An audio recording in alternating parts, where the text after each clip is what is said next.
সাদা পাথর, যেটি সিলেটের কোম্পানিগঞ্জ উপজেলার ভোলাগঞ্জে অবস্থিত। সিলেটের মধ্যে যেসব পর্যটন স্থান রয়েছে তার মধ্যে সব থেকে সুন্দর জায়গা হচ্ছে এই সাদা পাথর, যেখানে এক পাশে মেঘালয়ের উঁচু উঁচু পাহাড় আর অন্য পাশে পাথরের নদী। পাহাড় থেকে নেমে এসেছে ঝর্ণা, পাহাড় থেকে ঝর্ণার পানির স্রোতে নদী বেয়ে নেমে আসে এই সাদা পাথরগুলো। সাদা পাথরের উপর দিয়ে বয়ে চলা স্বচ্ছ পানির স্রোতে চোখ যেমন জুড়িয়ে যায়, তেমনি এই পানির স্পর্শে মন প্রাণও জুড়িয়ে যায়। তো এই সাদা পাথর আপনারা কিভাবে যাবেন, কোন সময়ে গেলে ভালো হবে, কোথায় কত টাকা খরচ হবে, সব মিলিয়ে একটা ভ্রমণ গাইড আপনাদের দেওয়ার চেষ্টা করব। আর আমার সাদা পাথর ভ্রমণ অভিজ্ঞতা আপনাদের সাথে শেয়ার করব এই ভিডিওতে। তো চলুন শুরু করা যাক। সাদা পাথর যাওয়ার জন্য প্রথমে আপনাদের চলে আসতে হবে সিলেট নগরীতে। সেখান থেকে সকাল সকাল রওনা দিয়ে চলে যেতে হবে আম্বরখানাতে। সেখান থেকে কোনো বাস বা সিএনজিতে উঠতে হবে। আমরা আগের দিন রাতেই সিলেটে চলে এসেছিলাম। এখানে শাহজালাল বিজ্ঞান ও প্রযুক্তি বিশ্ববিদ্যালয় অর্থাৎ সাস্টের পাশে আমরা রাতে ছিলাম। সকালে ঘুম থেকে উঠে আমরা সাস্টের পাশে সবুজ বাংলা রেস্টুরেন্ট থেকে সকালের নাস্তাটা সেরে নিলাম। সকালে নাস্তা শেষ করার পর আমরা একটা সিএনজিতে উঠলাম সাস্টের সামনে থেকে। সিএনজিতে উঠে আমরা চলে যাব এখন আম্বরখানা। আম্বরখানা এসে সিএনজি থেকে নেমে একটু সামনের দিকে আগাতে হবে। তো এখানে সিএনজি আছে এবং বাসও আছে। আপনি চাইলে এখান থেকে সরাসরি সিএনজিতে যেতে পারেন অথবা বাসেও যেতে পারেন। তো আমরা ডবল ডেকার বাসে যাব। টিকিট কেটে আমরা সবাই বাসের 2 তলায় উঠে পড়লাম। তো আপনি চেষ্টা করবেন বাসের 2 তলায় যদি সিট থাকে তাহলে আপনি বাসের 2 তলায় বসে যাবেন, কারণ হচ্ছে যাওয়ার পথে অনেকগুলো চা বাগান পড়বে, যেগুলো আপনি বাসের 2 তলায় বসে খুব সুন্দরভাবে দেখতে পারবেন। বাস ভাড়া নিয়েছে জন প্রতি 75 টাকা। আমরা মোট 9 জন ছিলাম। টোটাল আমাদের বাস ভাড়া হয়েছে 675 টাকা। যাওয়ার পথে আপনি দেখতে পাবেন অনেকগুলো চা বাগান, মালনীছড়া চা বাগান আপনি দেখতে পাবেন যাওয়ার পথে। আমরা সবাই বাসের 2 তলায় বসে চা বাগান দেখতে দেখতে চলে যাই সাদা পাথরের দিকে।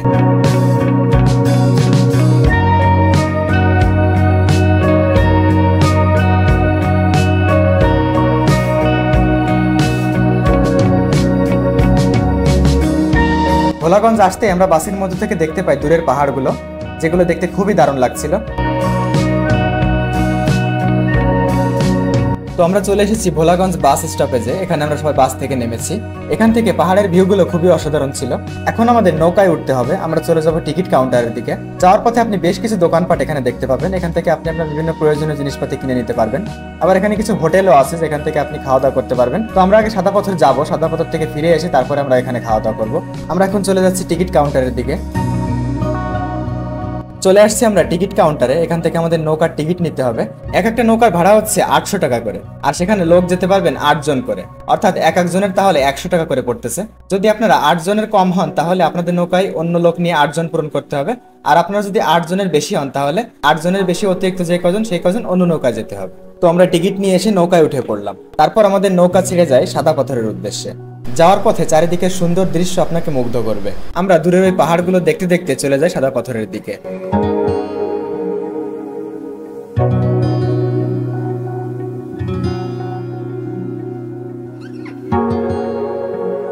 তো আমরা চলে আসছি সাদা পাথরে। আমরা যেদিন গিয়েছি সেদিন প্রচন্ড রোদ ছিল, নিচে ছিল বালি। বালিতে পাড়া দিলে মনে হচ্ছিল আগুনের মতো গরম। একটু সামনে আগালে আমরা সাদা সাদা পাথরগুলো দেখতে শুরু করলাম। আমাদের নৌকার লোকের কাছ থেকে আমরা 2 থেকে 3 ঘন্টা টাইম নিয়ে এসেছি। এই 2-3 ঘন্টা আমরা এখানে ঘুরবো, তারপর আমরা ওই নৌকাতে আবার ফিরে যাব। আর অবশ্যই নৌকার লোকের নাম্বারটা নিয়ে রাখবেন, আর আপনাদের নাম্বারটাও তাদের দিয়ে রাখবেন। এদিকে যে ভারতের মেঘালয়ের পাহাড়গুলো খুব সুন্দরভাবে উপভোগ করা যায়, সেই পাহাড়, সেই সাথে এখানে যে সাদা পাথরগুলো, নিচে যে পানি বইছে, সব মিলে কিন্তু খুবই সুন্দর একটা পরিবেশ। পানি বেশি থাকলে কিন্তু আরো খুবই অসাধারণ মানে। তো এখন আমরা যে টাইমে এখানে এসেছি এখন কিন্তু পানি খুবই কম। তো 1 বছর আগে আমরা এখানে এসেছিলাম ট্যুরে।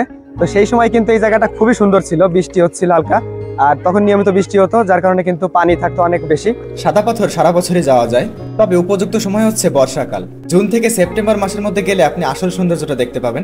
আমরা এখানে সেপ্টেম্বর মাসে গিয়েছি, তারপরেও গিয়ে দেখি এখানে পানি অনেক কম, কারণ আমরা স্থানীয়দের কাছ থেকে জানতে পেরেছি এখানে নাকি গত বেশ অনেকদিন ধরে বৃষ্টি হয় না, এ কারণে পানি অনেক কমে গিয়েছে। তো আবার বৃষ্টি হলেই কিন্তু পানি বেড়ে যাবে। তো এই কারণে আপনারা যদি বর্ষাকালেও আসেন তাও আপনারা আসার আগে একটু খোঁজ নিয়ে নেবেন যে এখন জায়গাটার কি অবস্থা, মানে সেখানে পানির কি অবস্থা, এটা আপনারা জেনে আসলে ভালো হবে। তো ভিউয়ার্স, আমরা এখন ওই সাইডটাতে যাব। ওই সাইডটাতে নাকি পানি একটু বেশি আমরা শুনেছি। তো ওই সাইডটাতে আমরা যে দেখি আমরা এখন ওখানে গোসল করতে পারি কিনা বা ওখানে এর থেকে বেটার কিনা। তো চলুন ওই পাশে যাই আমরা। তো আমরা পাথরের উপর চলে এসেছি। এখান থেকে ওই সাইডটাতে যাব। ওই জায়গাটায় দেখা যাচ্ছে পানি একটু বেশি আছে, অনেকেই গোসল করতেছে। তো ভিউয়ার্স, আমরা কিন্তু এই পাশে চলে এসেছি। এই পাশটা কিন্তু ওই পাশ থেকে অনেকটাই বেটার। এখানেও কিন্তু অনেক মানুষ, আমাদের বন্ধুরা এই পাশে সব গোসল করতেছে। তো আর এদিকে পানির কিন্তু অনেক ভালোই স্রোত দেখতে পাচ্ছেন। তো এই দিকটাতে কাউকে যেতে দেওয়া হচ্ছে না। এখানে একজন গার্ড রয়েছেন, ওখানে বিপজ্জনক, এজন্য ওই দিকে কাউকে যেতে দেওয়া হচ্ছে না।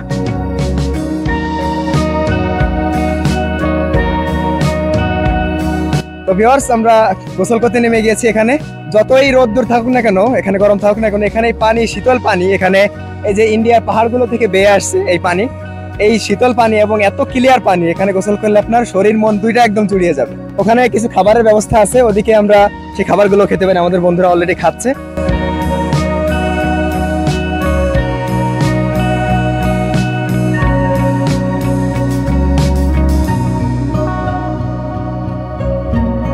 গোসল শেষ করে আমরা আবার ওই দিকটাতে ফিরে যাচ্ছি যে দিক থেকে আমরা এসেছিলাম। এখানে এই লকারের মধ্যে আমাদের জিনিসপত্রগুলো রাখা আছে। এখানে এই লকার ভাড়া নিয়ে আপনি আপনার মূল্যবান জিনিসপত্রগুলো এর মধ্যে রেখে আপনি গোসল করতে যেতে পারবেন। আমরাও সেটাই করেছিলাম। তো আমরা গোসল শেষ করে এখন উঠছি, সবাই ড্রেস চেঞ্জ করছি, ভেজা কাপড় পরিবর্তন করেছি। এখন এখানে আমাদের বন্ধুরা সবাই একটু রেস্ট নিচ্ছে, আমাদের কাপড়গুলো একটু নেড়ে দিয়েছি, শুকাচ্ছে। এখন কাপড়গুলো একটু মোটামুটি শুকিয়ে গেলে আমরা কিছুক্ষণের মধ্যে আবার নৌকায় চলে যাব। নৌকা আমাদের ভোলাগঞ্জ দিয়ে আসবে। আসলে সিলেটের যে কয় জায়গায় ঘোরার আছে তার মধ্যে সব থেকে বেস্ট জায়গা আমার কাছে মনে হয়েছে এইটা। তো আপনারা এখানে আসলে কিন্তু অবশ্যই গোসল করার প্রস্তুতি নিয়ে আসবেন। আপনি যদি এই পাথরের মধ্যে এখানে বিশেষ করে ওই সাইডটায় যেখানে আমরা গোসল করেছি, আপনি যদি গোসল না করেন তাহলে কিন্তু আপনি সৌন্দর্য আসল মজাটাই কিন্তু উপভোগ করতে পারবেন না। তো শীতল পানিতে গোসল করবেন, একদম মন প্রাণ সব শীতল হয়ে যাবে, পুরো শরীরটা ঠান্ডা হয়ে যাবে। তো আমাদের এখানে ঘোরা শেষ, আমাদের নৌকার যে টাইম দেওয়া ছিল সেই টাইমও প্রায় শেষ।